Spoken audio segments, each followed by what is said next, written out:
Last week saw two drivers claim psychologically important victories.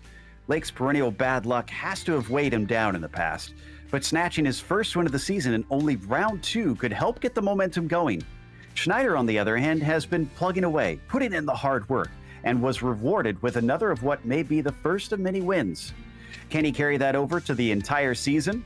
We'll find out soon as we get ready to watch round 3 of the iRacing Kamel GT series. And you'll see it all live here on the Global SimRacing channel. Hi, I'm Joe Peak, and with me in the booth is Robert O'Brien. Behind the scenes is our director, Sean Ambrose, and he's using cameras provided by Dougie Beard. Brands Hatch will be one of the toughest tracks these drivers will face. Punishing and narrow, it won't play any favorites. Let's find out more with our track guide.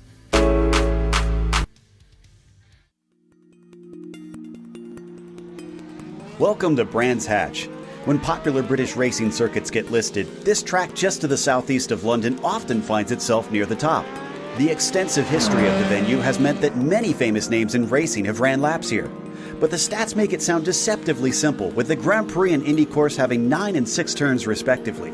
Laps might be short, but they're also fast, and the corners are often a challenge to get right. As you'd expect, that means passing is quite difficult, with most drivers leaning towards sending one up the inside at Druids. You might occasionally see overtakes into the first corner, Hatach Hill Bend, but the blind apex and gigantic drop in elevation make that an errand for only the brave. Many of the corner names pay tribute to famous British drivers from the past decades, such as Hill, Surtees, Sterling, and Clark. In fact, the fame extends beyond the drivers, but to the cars as well, with this place seeing everything from Formula 1 to Formula 4, touring cars, GT cars, motorcycles, and even rallycross.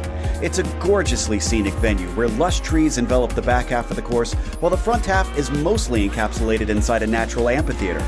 This makes it extremely popular with race fans who can see a majority of the circuit from many seating positions. With a great location near a major metropolitan hub, a spectator-friendly layout, and an experience that challenges drivers, you can see why this place remains abuzz with racing to this day.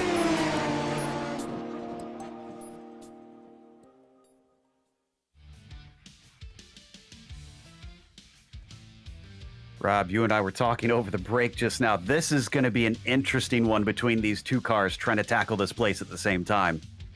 Absolutely, yeah. You come down into Druids, it's going to be helter-skelter really on the first lap, just trying to navigate through it, especially for the GTB cars. GTOs are going to have a little bit more nimble lines through that particular section, especially coming past into Hawthorne onto Westfield. The GTP drivers are definitely going to have to look out. 9 turns, 3.7 kilometers, 2.3 miles over 40 minutes is going to be they're going to have to be patient.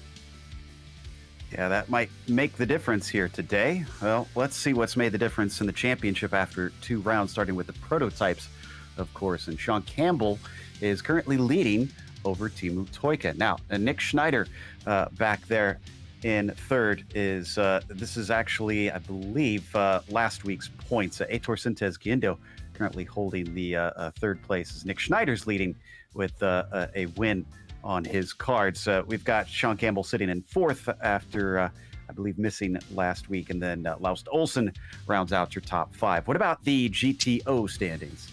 GTOs, after Philip Lake just put in an outstanding performance at Daytona, he's sitting up at top, 15 points clear of Jamie Hamill-Smith. Then following behind is Topi of a Trengurid and Devin Donaghy rounding out your top 5. It's amazing that the second to fifth really only separated by 6 points, so it's going to be interesting. They might be able to pip each other to the post in this race. And then, of course, for today's race in particular, we have another 40-minute event, so sprint format for today's race. Open setup in this series. We'll see who's able to crank in enough downforce while keeping it fast along some of the longer straights. They've got no fast repair, and, well, the barriers are close, so we might wind up seeing drivers actually have to come in and bang away at that sheet metal. Now, they have incident limits. 17 will get them a drive-through. 25 will be a disqualification. But if you get up to 25 around here, you probably got a car that is in very, very bad shape in the first place. Now, qualifying has just gone underway, and we're waiting for the first cars to set times around this track. And I think the number is 16, if I'm seeing correctly. going to be the first one to do so of Reed Miller as we take a glance at, believe.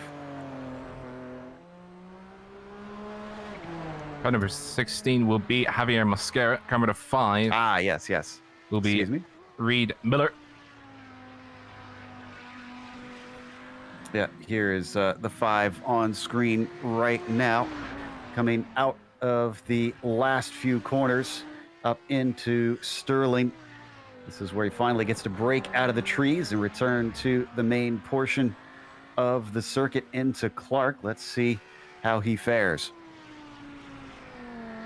He needs to keep it nice and level coming out, and as he sweeps around very tight towards the edge line on Brabham Straight. Needs to take it nice and sweeping, not touch too much of the inside, taking much speed as he can through Paddock Hill on towards Druids now. You see that bit of runoff area there. Use as much as you can without being too greedy. Hug it in around Druids. Come out wide into Graham, and you just need to be on autopilot mode for these first 4 or 5 corners, because any step outs is a 1x, and it's going to ruin your lap as well, because you're going to lose focus. It's very focused first section. Past 30s on towards Pilgrim's Drop. And speaking of focus, Nick Schneider actually missed his first lap with those 1x's that you mentioned. So our winner last round has got to work hard on this second one to try and make sure it is good and clean, or else he'll be starting from the back of his field.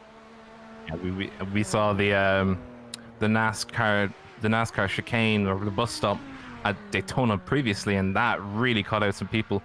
It's not going to be chicanes this time around. It's going to be sweeping corners and very tight track limits around Brands Hatch. So drivers do really need to be focused.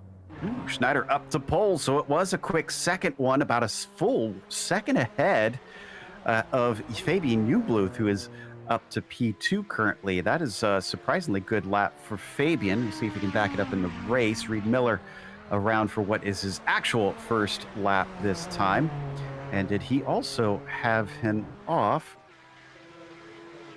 He finished, or he qualified in 6th that time. As we look at Bristow, who is our current pole sitter. Second lap goes faster to 22.1. Nick Mukanos can't catch him, but Phil Lake gets close, about half a second back on his second lap. Yeah, Philip put in a very good lap, but I think he just had a difficult midsection. We just see Fabian going second. Does a car number 7 improve his lap time? He does, but I don't think it's enough. A 109.484 is still almost half a second away from Nicholas Schneider in number 4. Great Tranqueray coming around for his first time lap, 23.3. That'll jump him up to 7th. That's a bit far down for Ove. We'll see if he can improve on the second time around. Leskala on his second lap, still not quicker than Bristow. Now, I don't think we've seen this number 2 before, and I wonder if this means that he is going to be a fearsome challenger to some of those hot shoes in the Audis. I mean, look at him putting them up the goalpost and saying, all right, so you think that's fast? I can go faster. You know, the ad comes to mind of anything you can do, I can do better. And Bristow definitely pulling out all the stops really and saying, you know, with a big old smile on his face, come at me. Isada up next, first time. He'll have enough for a second one. As he crosses, it'll be a 109.7.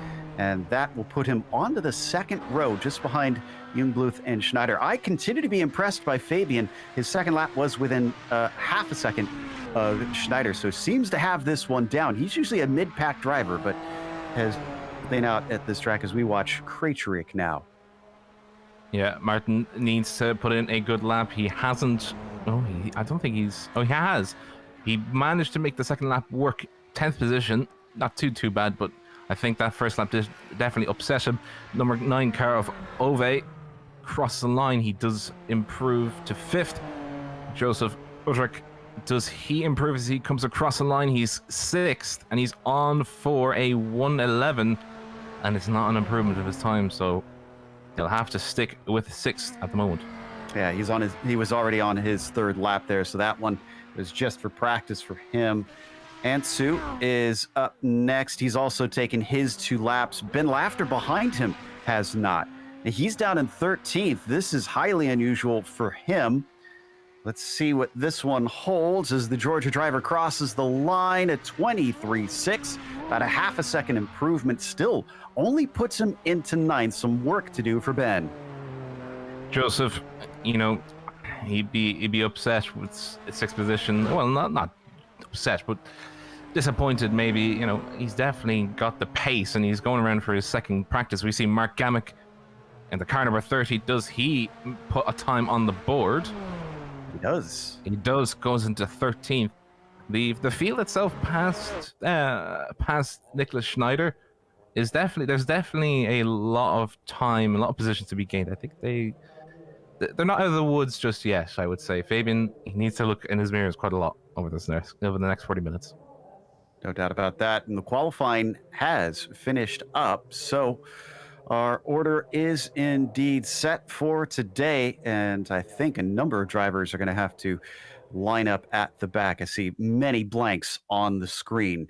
But at the pole, it is Nicholas Schneider who starts on the top. Going to try and make it back-to-back with Fabian Jungbluth starting in 2nd. Hisada will be P3 in those GTP cars with Pablo Suarez starting in 4th. Mike Reuter, P5 for him, with Mudrack in 6th. Then you've got Zilvazi, P7, followed by Laust Olsen in 8th. Inside of the 5th row, it's Mosquera in 9th and Martin Krejcik in P10. John Keefe starts off our next slide. Guy Otero will be in 12th, followed by Mark Gamick. His 1 lap was good enough for 13th. Nick Rage is P14 and John Cope 15th. 2 of the drivers did not qualify in the prototypes, Fick and Savoy. In the GTOs, it's going to be Daniel Bristow with a 122.129, absolutely trailblazing the pack, followed by Yuko Laskela in 2nd. In 3rd is going to be Philip Lake. Let's see how he does around here, because an absolutely blistering race he had the last time around, so he would be one to watch out for as he makes moves within the first few laps. Nicholas Makanos in 4th for the GTOs. 5th, Ove Tringrid in the car number 9. In car 5 is Reed Miller. Put in a good place for him, so he's not too bad. He's doing very well. Then we go down the list. Marte Ole, Devin Donaghy, Ben Lafter, Jamie Hamill-Smith, Ian Haycox, and then finally will be Pablo Orengel running out your top 10 for the GTOs. After that, you get into Hideki Koivisto with Mark Olay in 14th. Brian Shanahan, P15, and Tupela in 16th. Laskin will be 34th overall, 17th in class, and Drezen, the last one to set a time. From there, it's Oliver, Ansu, Bayat, Tirtanov, and Evans rounding out your GTO fields. Now, interesting point that I hadn't thought of, because so focused, typical American, so focused about the holiday weekend here for July 4th. Otero points out it's a great turnout today, despite not the 4th, but Wimbledon and Euro Cup also this weekend. So yeah, glad to see we got race fans that are willing to forego many other things happening this weekend. Oh, I forgot about that. Even I, as a European, I forgot about that. Well, ooh, I might take a look at that. And we also have the F1 this weekend as well. So it's all cracking off. Yeah, it's like everything's coming together. It's like a 3-course meal, but you just don't even know what to pick. You're just like, everything on the menu. Thank you very much. But we see the GTPs pacing around right now, and we are on board just beside the car number 23. I think that is going to be the car of 29. Just see them coming down the dip, or Pilgrim's Drop, but it's if you've ever actually driven this track and you've gone through that drop and then rise up, it's like on a roller coaster. It's you gotta hold your breath. I have to wonder about the conditions as well. We're seeing a little bit of blue sky in some of these shots, but you can see from the onboards, it looks like there's quite a bit of cloud cover, and it's early in the morning, so it's only 67 Fahrenheit or 19 Celsius on the track surface. Wonders if that's going to catch a few drivers out around what is a very swift track. It's going to be difficult to get the tires up to temperature, I think. I mean, it's a British track, so the actual temperature curve is going to be a little less than, let's say, your American tracks or your, Central European tracks like Le Mans, for instance. Daytona, these tracks are very conducive to very hot temperatures, but let's see. Well, they're going to find out soon enough because they come out of Clark, and Nick Schneider is going to lead the way as the Porsche pace car ducks in, and Nick Schneider is on the gas. Green flag is out. Already behind him, Fabian Jungbluth under attack from Hisada to his inside as they plunge down into Paddock Hill Bend. He's going to send it in deep, almost shoves him off into the gravel. Poor start here for the car of Jungbluth, but he sends it in deep down into Druids as they all work their way around. But it looks like, we got an incident in the back, but we got to go to the GTOs here, Robert. In the GTOs themselves have had issues as well. That's our leader. Yeah, the leader is out already, I think. Just having a little bit of a tap coming up towards Druids. I was fearing the worst when I saw it, but at least they mostly got through it. But he's having difficulty. Philip Lake, an absolute brilliant start ahead of them. That is going to be him defending against Nicholas McCunas. And going past that is going to be the car number 35 of Mike Ruder, who's having issues, but they're coming down. Philip Lake, an absolute brilliant start. Nicholas McCunas under threat from Daniel Bristow, who just could not get the pace down at the start. And then we saw the incident coming up into Druids, and here he is under threat, he's under threat from the front because he should be on first. He's having to essentially enact plan B, where plan B would be, oh bother, really, because he shouldn't be down here. My goodness, racing gods have been smiling upon Philip Lake, so he's got himself a handy lead. And look at this fight side by side between Bristow and Mukanos. Now, Bristow had the pace in qualifying. He sets off to try and take off after Lake. Mukanos still having to hold back Trangarade behind him, but looks like he'll be able to rein that in. As also up at the front for Schneider, it's looking very good. Jungbluth fell off with that battle with Mudrack. It is already a 2-second lead there. So all the leaders in both classes have themselves some space. The question is, what can they do with it from here? Just to say, Yuko really didn't have the best of starts at all. And we just look at him here on the replay. I just want you to see this. It just caught by one of the other GTOs. I think that was actually a side-by-side action with Bristow. I think that's why he went down in a few places. But here we have an aerial shot of him having to essentially defend himself from just a little tap. Oh, just a little tap, and off he goes. It's very unfortunate for him, but he's still going out there, so he's making the best of a bad situation. He'll have to try and recover as best he can. This is Laskin just ahead of him, so this is for 17th place, and he's easily going to be able to get by on that one. Oh, that's going to be the car number 29. That's Guy. You talked about the difficulty of going through Druids in these cars. Low speeds don't agree with them, and well, it didn't agree with the 29. He's around, he'll get it going, but in 15th. Back with Phil as they come around Druids, nice and easy. And Bristow has made absolute work on that gap. He's crushed it down to 0.3 of a second. An absolute masterpiece of catching back up and making the best of a bad situation at the start. Letting it get by him and just focusing on the now, as Philip Lake putting in an absolute masterclass of a start that he had, but already under threat from Bristow. As we see the GTP in the background, it's going to be the car 35 on Mike Ruder, who wants to get by them. He's going to be the much faster car coming through these sections, but he's going to wait, make sure that he gets by them safely. Very good, very good. Into the dip, up the hill, they go again, as Ruder is now the bookmark between himself, Lake, and Bristow, making a by, coming on towards Sterling, and then back on towards Clark. But the car of Philip Lake is quaking in its boots because Bristow is absolutely hounding for that lead. I have to ask you, though, at a track like this, what can Bristow do to actually get by, though? He's caught him, but passing here, there's not many places that are really prone to it. Bristow will have to wait for Philip Lake to make the mistake, I think, because if he goes wide, coming especially into Paddock, then he can get him into Pilgrim's Rise and then into Druids. So he'll have a chance there on the back stretch, you know, in Pilgrim's Drop, for instance. He can try going side by side if he gets enough of a leg up coming out of Surtees. So this corner right here is indeed Surtees, so we just need to see how they exit. Does he have the run? Bristow does not have the run. There's still too much of a gap between the two of them.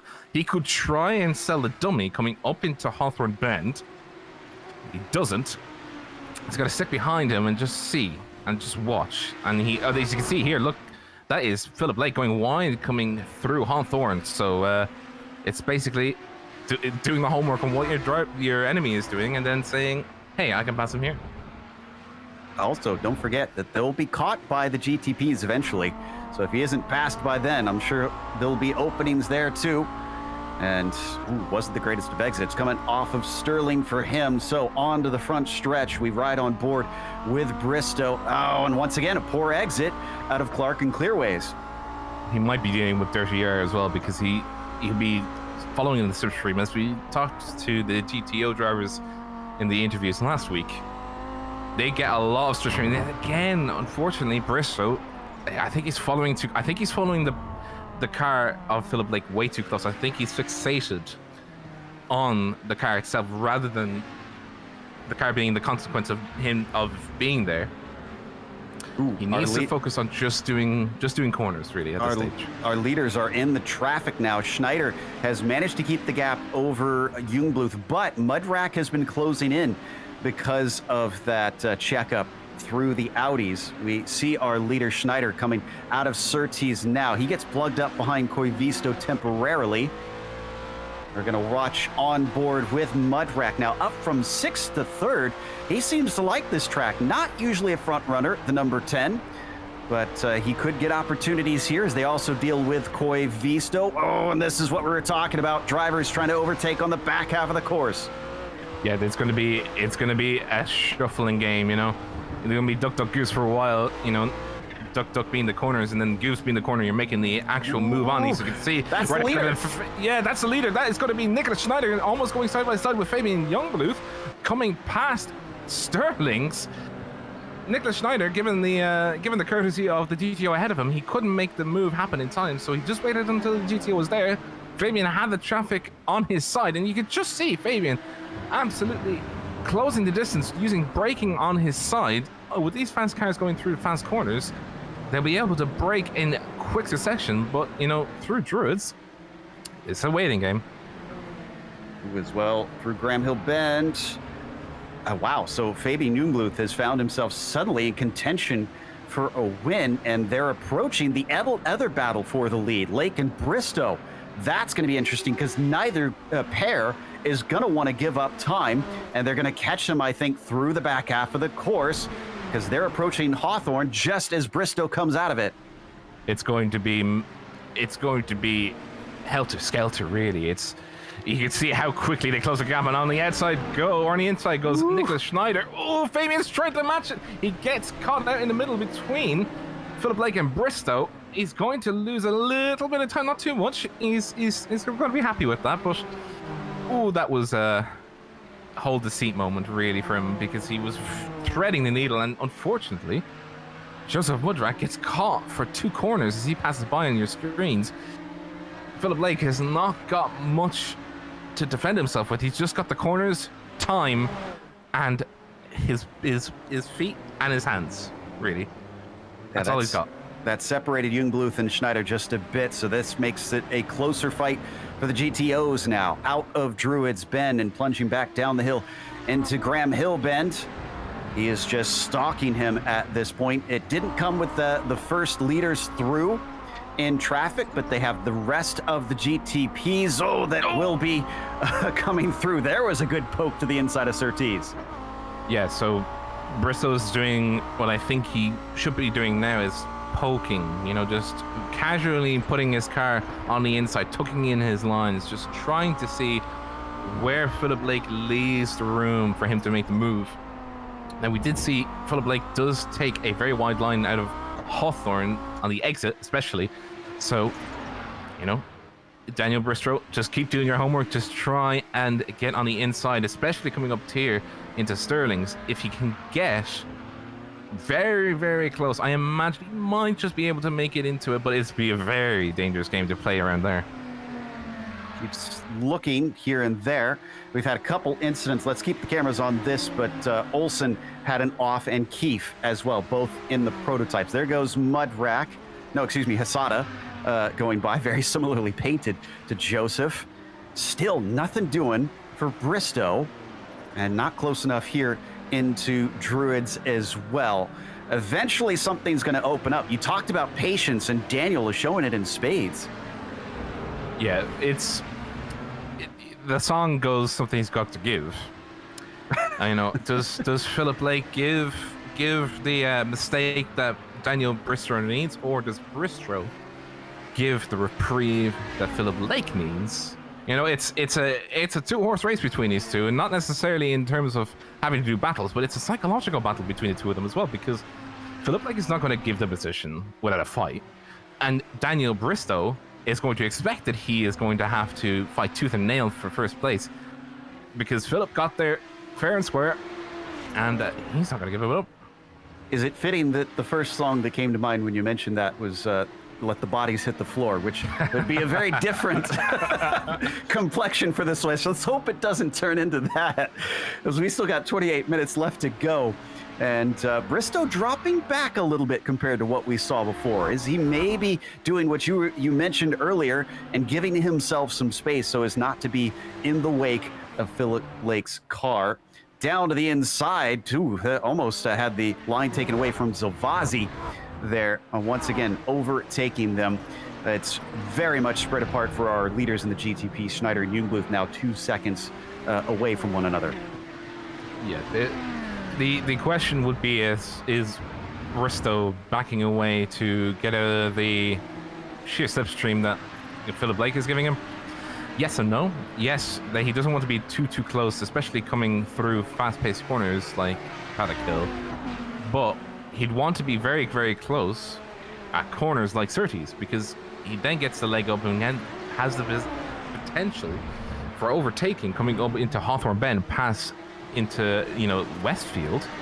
You know, these corners right here, he needs to be sort of, you know, poking and prodding and saying, hey, I'm here, you know, fixate on me, don't look at the corners. Just see the GTPs, 3 of them. Oh no, and they're gonna spin in front of him, just sneaks underneath. That was frickin' Rage, I think. No, Rage and Krejcik actually, they came together. Yeah, just too close contact, I think, just coming through the traffic. It's very disorienting, especially when you escape the traffic and you're trying to race each other. It's just, the car behind him just did not get the memo, and unfortunately, Nicholas Rage has to pick up the pieces. Yeah, there's so much heads up needs to be had around this track when you've got Campbell Series here, because everything happens so fast between our drivers. So Bristow way behind now as we look at Philip Lake. Credit to him for managing to survive this up to here and hold such a lead, as 3 more of our prototypes are trying to squeeze by. That's Mascara, Otero, and Savoy. Looks like all 3 eventually going to squeak by on Pilgrim's Drop. And Lake still has about a 5-second lead ahead of Bristow just because of that one incident through Sterling. Yeah, the traffic really goes both ways, you know, and we just see here that is the car number 13 of Ben Laughter battling with Ian Haycox. The gap is just a hair's length of a 0.3 of a second between the two of them. This is the battle for 6th position, coming through Derek Minter on towards Westfield, on towards Sheens. cutting about as much of the curve as they can possibly get.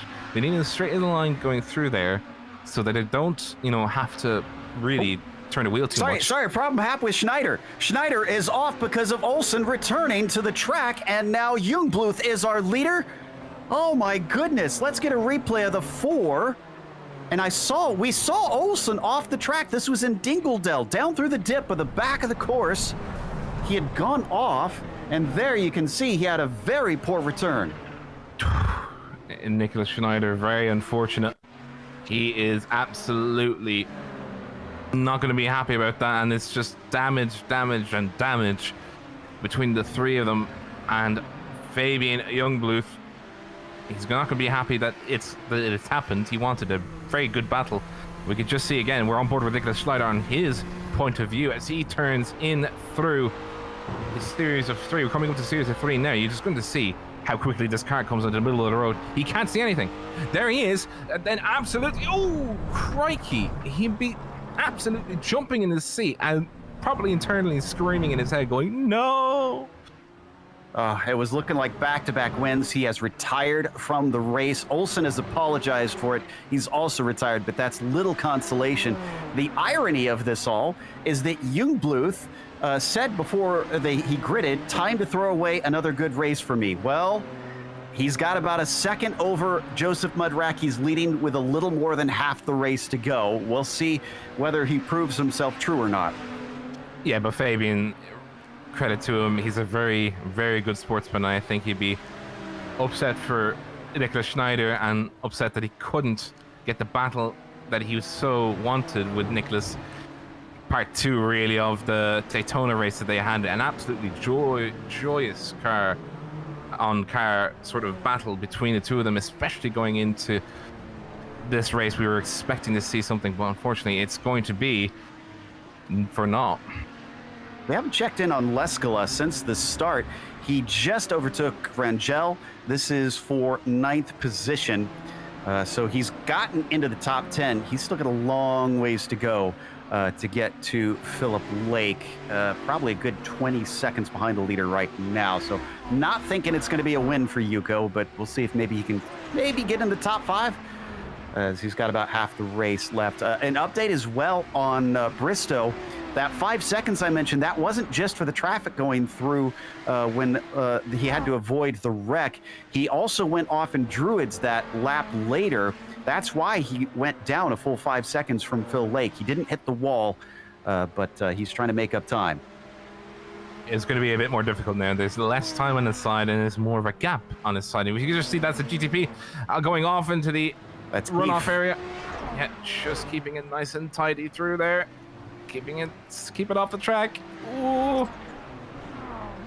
About as best of the reach one you can really get out of there, but Keith really didn't have a good day in the runoff area. I think he has a little bit of damage, having to come back through the few GTOs that are sort of very clumped together right now, and it's going to be a bit difficult. He just needs to clear his head, get back to it.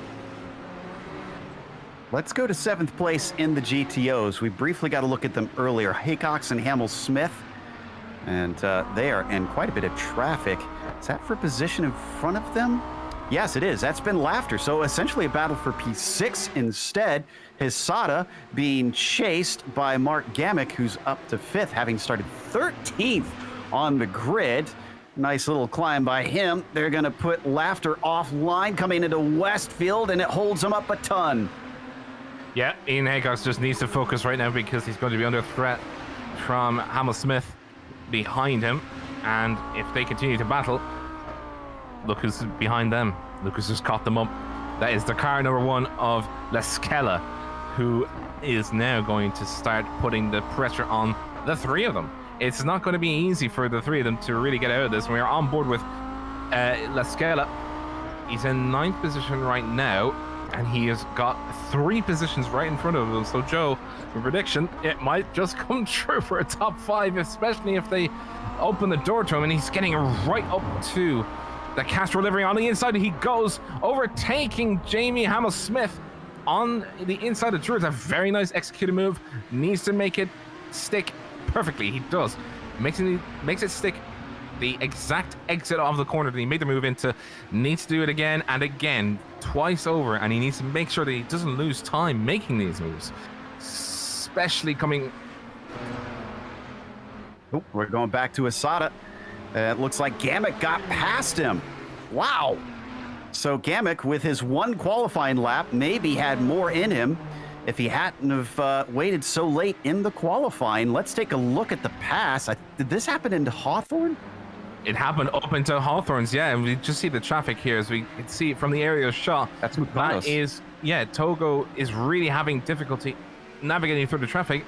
His loss is Gamek's gain as he just makes it move on the inside of Hawthorne's. Perfect. Job well done.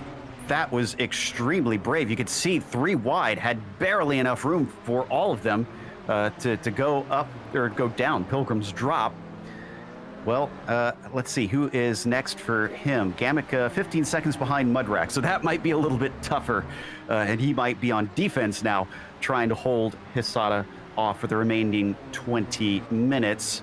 Not missing anything at the front of either of these fields. Jungbluth, Mudrack still 3 seconds apart. Lake still holding it 6 seconds ahead of Bristow. I'm surprised at Daniel's pace not coming back to him late in this race. I just come back to Ian Haycox here as he is still under threat. And look at this. The car number 1, it went from 9th to 6th. In one lap, he made 3 positions. And Ian Haycock sees the car number 1 just running away. Like it's so amazing to see how quickly Lasqueta has just woken up in this race. He's just gone, I am here. I'm coming back to claim as many positions as possible, and I will put the foot down and put in some excellent lap times. He just did a 1:23, overtaking, by the way, a 1:23 280.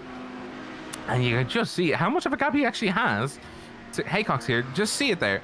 That's about a 1 second gap, 1.5 second gap he's already made up as the GTP of, that is Javier Mosquera, passing by, making a clean sweep through Brabham straight and to Paddock. You can just, the gap is just extending. It's just ever so slightly extending throughout the corners. I'd say Haycox is really sort of thinking to himself, well, what can I do? I think he knew that wasn't his fight. Oh, and oh no, Gamek is off. Gamek is off. I think he had another tussle with Hisada. No, this was his own doing in Westfield Bend. Hisada's going to get a piece of him, though. And we can just see here on the aerials, just coming up into Pilgrim's Drop on towards Hawthorne. He cut a bit of the grass and then coming up into Westfield, the car slid out back and the car bounced quite harshly. It upsets the car very much so, and yeah, it's not going to be the way that you wanted it to end, but unfortunately it has. Well, that'll mean that Togo's pretty safely in 3rd, but we don't know how much damage he got from that incident, as he did clip him pretty hard, it seems. You can see a little bit of damage on Gamek, who still remains in 4th place. Back to Ben Laughter. Well, he was fighting with Haycox for a moment. Now it's become a fight for 8th instead with Hamill Smith as they hit Paddock Kilben, being overtaken by Nick Rage temporarily. Ooh, close through there, but Smith has to back out briefly, and a defensive move from Laughter into Druids. Laughter is going to need to continue piling on the pressure on Ian Haycox. I feel like I think he would have sort of the knowledge in his head that just maybe, if I put it right here, maybe I can make the overtake. I think he just needs to set himself up to have the best possible chance. Like right here, he's having a much tighter line coming through Surtees on towards Pilgrim's Drop. If he can just have an absolutely clean exit out of Surtees on towards Pilgrim's Drop, he could go side by side. Sorry, that is a GTP coming by. Does that equal Laughter's gain? He looks on the inside. He's not close enough. If he was just an extra little millimeter closer, he could have probably threatened Ian Haycox's 7th position. Just needs to focus. Focus. The main aim of the game right now, as we can see, GCP traffic right behind him, and it's It's helter-skelter.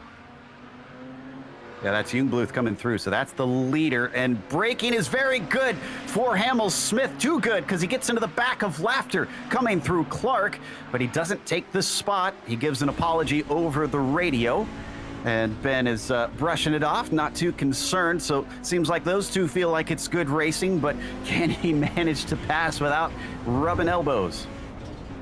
I'd say he can, most definitely. Look on the inside now. Come on, Ben Laughter. It's the door open right there. But Ian Haycox very expertly defends, just tries to hug as much to the line on the inside as he can. He was pushed wide because the GTP was right there to try and take the racing line, and he was letting him by, but the threat was right there from Ben Laughter, but very expertly held off through Druids. Very well done. But Ben Laughter is going to be very emboldened by the door opening. He's going to have the got him in my sights look and just try and get by him there through Hawthorne. Maybe could be a potential overtaking maneuver if he gets enough speed, but again, if he gets enough speed. That's Hamel-Smith actually on the attack. Laughter is defending and doing everything he can to try and keep him at bay. They'll still have more of our prototypes trying to slice through here momentarily, so that could interrupt things as we ride on board with the 19. This is where he touched him last time, manages to stay out of contact this time through the final turn and up the Brabham straight. He's going to have to be closer to get the pass done. We're down to 15 minutes left to go, and they've got Cope and Kraytrick in a battle for position coming through. I mean, you can just see as they come around, you can just see the GTPs. Oh, crikey. That's the car number 19 going around. That's going to be Jamie Hamel-Smith, having been hit in the rear, just tapped in the left rear. The car coming around. We just have a replay on your screens right now. If you can see, looking on with, you just see the battle between Ben Laughter and Jamie Hamel-Smith coming up past Pilgrim's Rise, coming into Druids. You can just see the GTPs. Oh, crikey, going on inside. I mean, just see, oh, way too much speed from that GTP going on the inside. Just taps him. And unfortunately, he's been knocked down to 11th position. Well, Martin unfortunately cost Jamie Hamel-Smith not only a chance at a good finish today, but has knocked him out of the top 10. But Ben Laughter, I'm sure, doesn't mind too much because he's now on his own, able to focus on his race for a little while, at least in the remaining minutes of today's event. As you can see, I would, go ahead. Look behind you. You still have Pablo Rangel there, battling to try and catch back up to Ben Laughter. So he's not completely out of the woods yet, and with the traffic as it is, traffic is trying to go. Oh, crikey! Attempting to go on the inside. Probably not the best place to do it right there and then. Coming around the outside probably would have been better. And that is John Keefe having to cut back through. He's actually having to cut back through, not lap traffic. He's on the same lap. Got a nice battle for a top 5 in the prototype. Zavazi in P5. Fick up from 16th on the grid, having failed to put a lap time in. Yeah, in qualifying, he did not qualify. So he's another one that's on recovery and has been doing pretty decently so far. Down into Surtees. He continues to chase the number 17. Do they have any traffic in front? Well, guess who? Jamie Hamel-Smith is the next one up the order. Let's hope that stays a little more clean. And you can just see there, by the way, we're just on board with Brandon. Just the speed they get, just the extra little boost they get from following the car behind him coming past Pilgrim's Drop. And just here as well, the opposite effect of it, where they have too much speed coming through the triple right-hander here. And they just... Oh, crikey! That's Zavazi off into the tires, taking evasive action once again with Hamel-Smith. And I think Martin Kraytrick may be involved in that again, too. Let's take a look at the replay.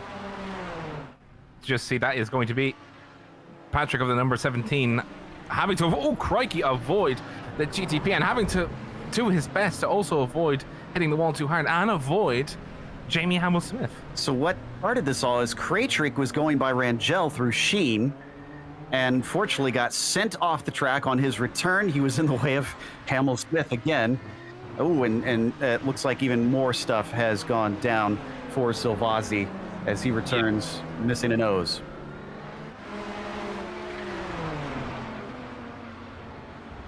John Keefe having to cut back through traffic, try and rejoin the front end of the rear of the GTPs. He has Ove Trangerid, Daniel Bristow, and Philip Lake to get through. He's actually doing not too bad for lap times, but not doing very well, or not doing too badly for lap times, excuse me, is Philip Lake. Last lap was a 1:22.981, so not too bad. He's just 4/10 off the pace comparative to Daniel Bristow, who did a 1:22.5 dead. Ooh. And though the gap is actually increasing. I'm checking to see. I think it's it looks like Bristow had traffic on those previous 2 laps. He was running 1:23, so yeah, that's why he's struggling. Driver, and it's funny that as soon as you mentioned that, I was looking at Leskala's laps at the same time. He's running 22.9s consistently, had a 22.7 in there as well. And he is starting to catch Marty Ollie, who's next up the road. So yeah, top 5 on the cards for our drivers starting from the front row of the GTOs. But unfortunately, this is a race of what could have been, considering he missed out last week not attending at Daytona. Leskala, you were right on the money with the top 5 prediction. I think he will definitely have to put his best foot forward to make it, but it is possible. 9 minutes to go. That's still going to be another 8 laps in... oh, crikey! No! That's the leader with Bayat. Lap traffic sending him off. Oh, Lake is going to be fuming. Bristow cruises on by. And Phil Lake, does he have pace left in that car? He's having to do a 5-point turn just to get it turned around. And unfortunately, yeah, he just clipped the grass. Car 38 of Carlos Bayot. And he just touched the grass on the outside. We're just going to get another angle here. Look, on board with Philip Lake as he comes up to the red and white Audi. As you can see there, going wide, having to come back through, and just knocked off the course. He had to take a tow. It was too much damage for him to continue, which means the points that he would have gotten over Leskala today have evaporated. And now Bristow is your leader with a 6-second lead over Trangerade. Who would have thought after that first corner coming out of Paddock Hill Bend, the events that we saw unfold would have resulted in Bristow climbing back with a potential victory? Yeah, and it's getting bad to worse because Yuko Leskala is very, very much looking like he wants 4th position. He's already now in top 5, but he's going to go into 4th position if he can keep it together and keep his pace up. But Bristow is now going to rake in the points and put the championship for Philip Lake under contention, really. I mean, you need to get a certificate, but I mean, it's still nice to have. Leskala just took the position now over Ollie. Let's get a replay of this one for 4th.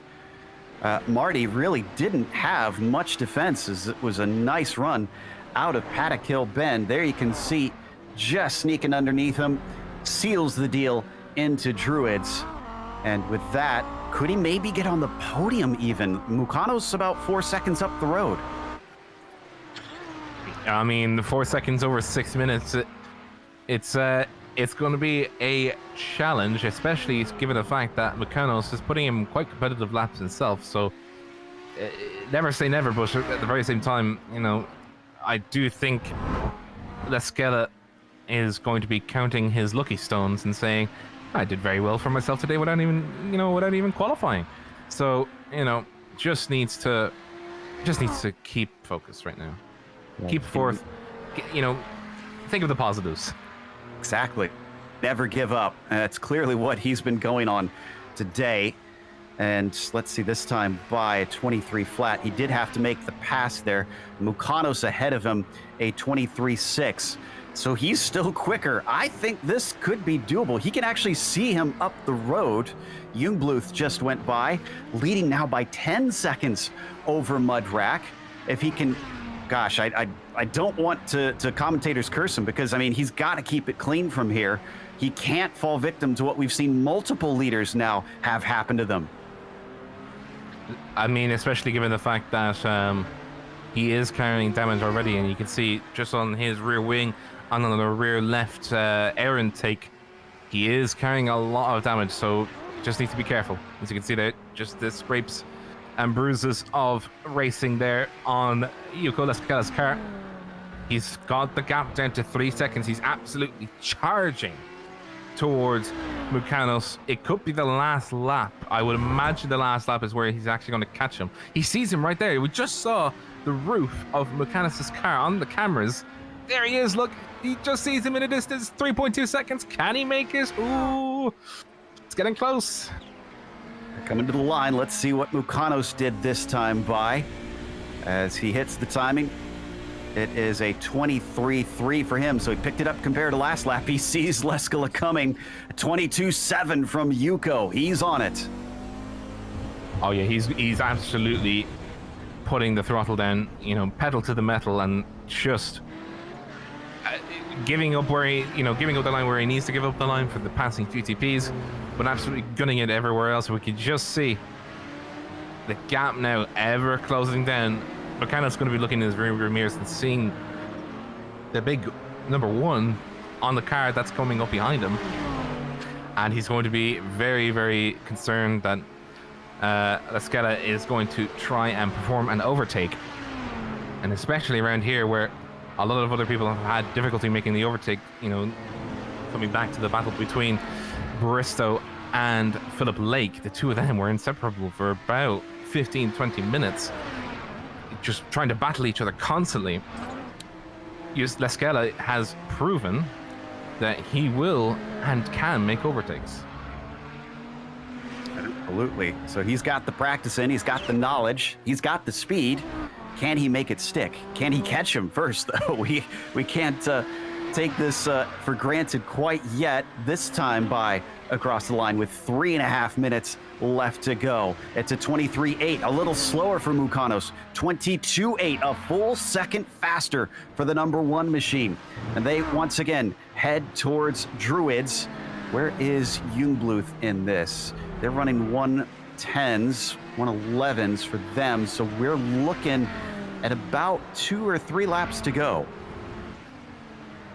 And for every second, and for every half a second, and for every 10th that Lescala takes off of Mukanos, I guarantee you he's going to be quaking in his boots that little bit more. Just seeing the number 1 get bigger and bigger.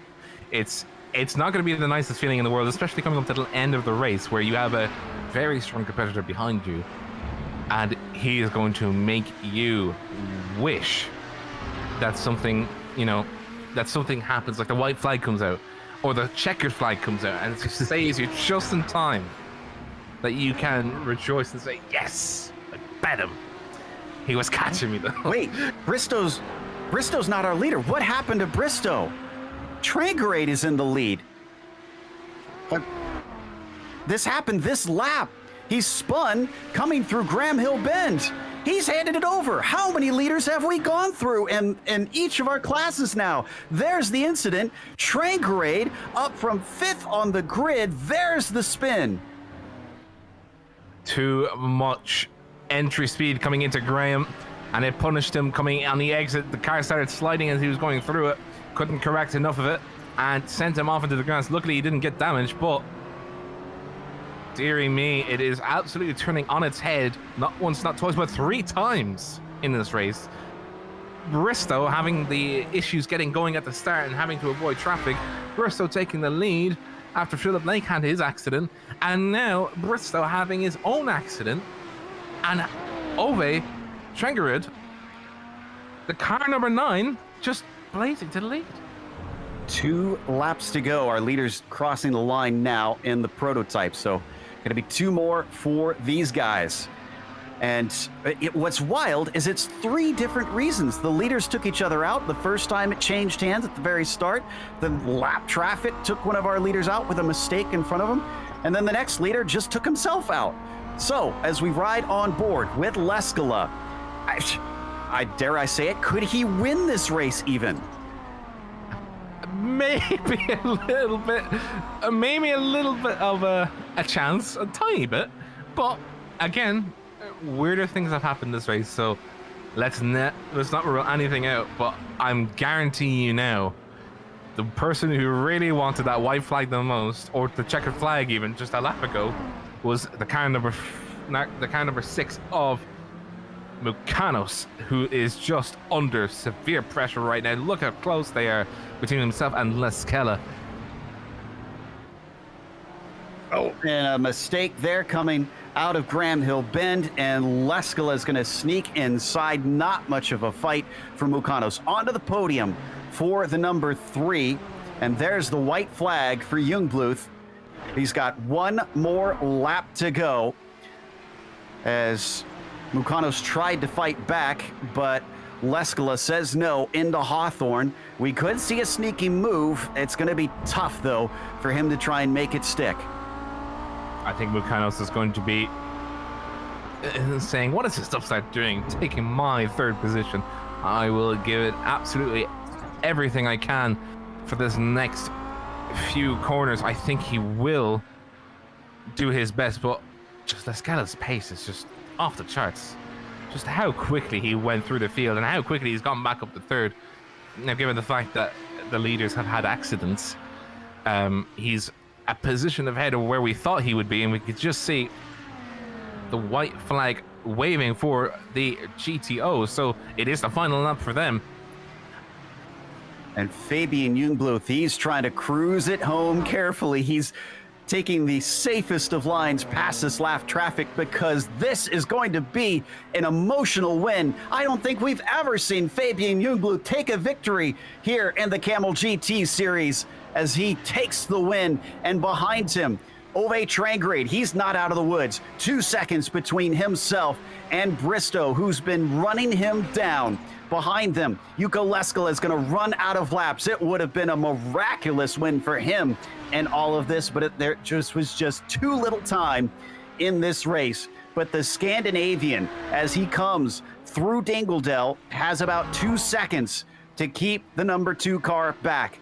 Daniel showed up and had just gobs of speed underneath him, but it wasn't meant to be.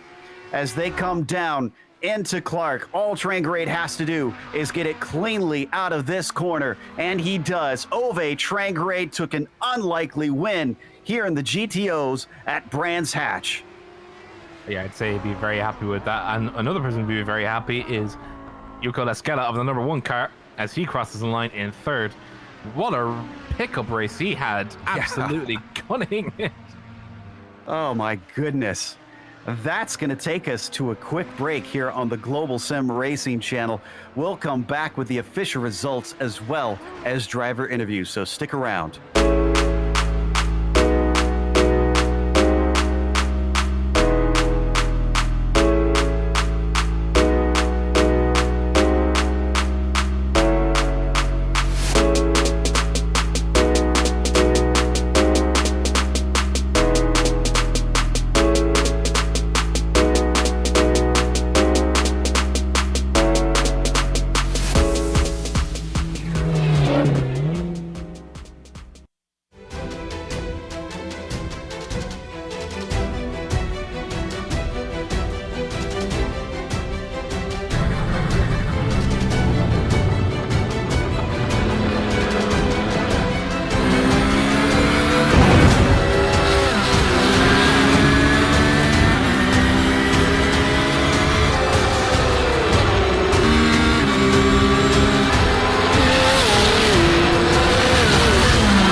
Welcome back to Brands Hatch. Round 3 in the Kamel GT series has caused celebrations down in the paddock because Fabian Jungbluth was our winner here in the GTP class, and he was cheering over the text chat saying, "I did it, Mom." I think he's excited.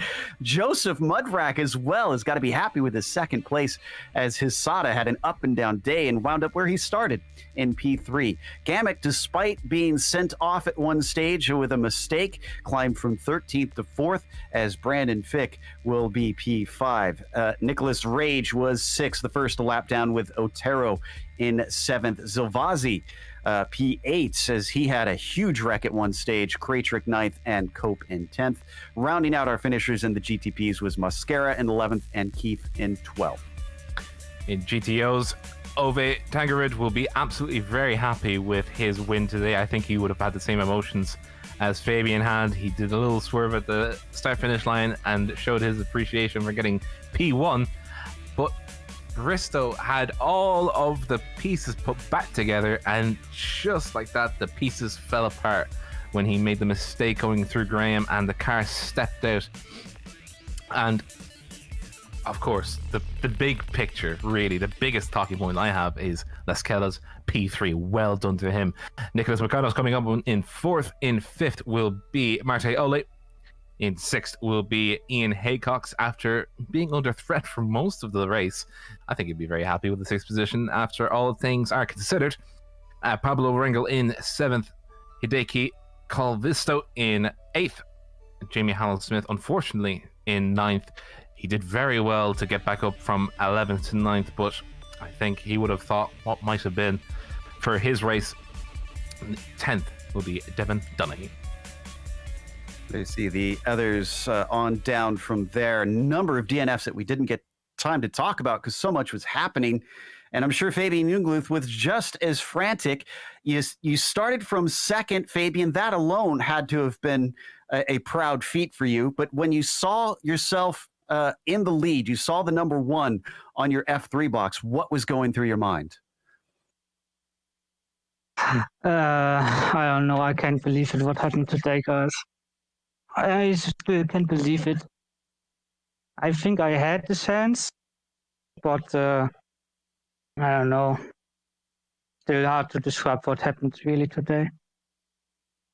I can tell that the reality is hitting you. It's setting in.